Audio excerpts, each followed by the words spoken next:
Well, Stuart's a bit of a gut, as we didn't really deserve that tonight, did we, at the end? No, obviously Saturday we addressed was unacceptable from the players, like they didn't give everything and leave it on the pitch like we always ask. That's first and foremost. And that's, if I'm being honest, this is a club where the fans expect that. And that's what we expect as a management team. When we first come in, we said to the lads, you've got to give everything. And if you do come up a bit short, then we can address that and work on that on the training field. But the lads tonight have left everything on the pitch. They've given everything. It's an individual error that's cost us. Is it just one of them? Again, it's sort of, I don't want to say against the run of play because it was a bit more even the second half, wasn't it? But I'd say looking from our perspective in the press box, it certainly seemed like we edged the game tonight.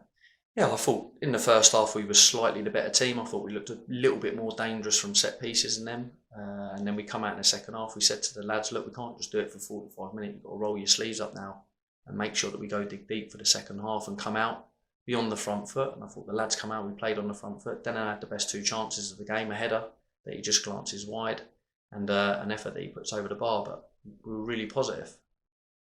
And again, it just like you say, it was an individual error that cost us. Do you think Saturday has some doing with that, where mistakes have maybe affected the players' confidence? But I think, did we pass the ball as well as we could tonight? No. Did we compete? Yes. And being able to pass the ball and be brave and get on it, that is confidence. We've got to build that again. When you lose 4-0, how we lost 4-0 on Saturday, it does damage you, and we've got to build the lads back up again now and get that confidence back into them. But performances like tonight, when you give everything, it does breed a bit of confidence. And look, H has just had a rush of blood. He's come out on the angle. There's no need for him to come, and it's cost us this evening. Yeah, and then looking at Riley, who picked up a late injury. How is the squad shaping up? He looks like a very good signing as well, by the way. Riley's come in. He's been outstanding in both games. He's a very high level of player, and we're thankful for Nottingham Forest loaning him to us. And how is his injury looking? We don't know. We'll have to assess it. He'll obviously go back to Forest and have a look tomorrow morning, and we'll do a report back to us. And how is the squad looking now ahead? I know the club made an announcement today saying that they want to compete in every game and keep the integrity of the league. But as a manager, you've had to operate the squad with, I guess you're down to the bare 16 every week. Maybe some come in and some don't with injuries and things like that. How is the squad shaping up now for, I guess, a big final month of the season? The final 2 months even, sorry. The squad is bare.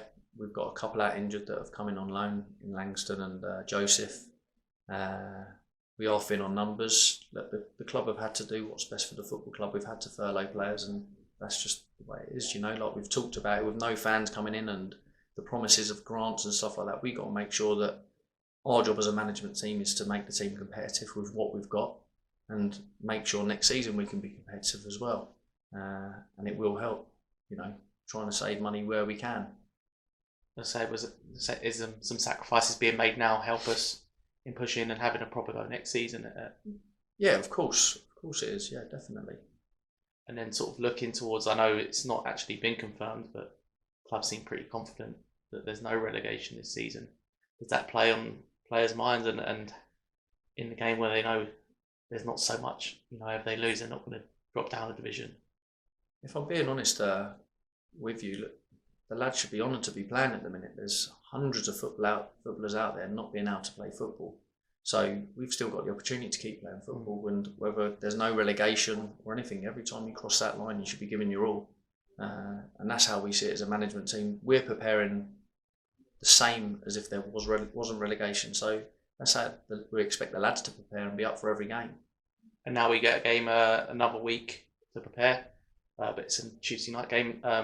Do you have anything planned for the lads on Saturday where we would have had a game normally? We'll be in on Thursday and do video analysis, and then we'll be in on Saturday training, preparing for the game on Tuesday, and then me and Matty after training to go up to Solihull and watch them live and come up with a game plan ready for the game on Tuesday.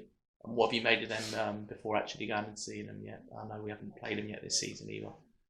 I think they're a team that have the quality to be in the top end of the league, and they expect to be in the top end of the league, competing to get promoted out of this league. If you look at the kind of players that they've got a lot of ex-footballers in their squad, and they've got a big squad.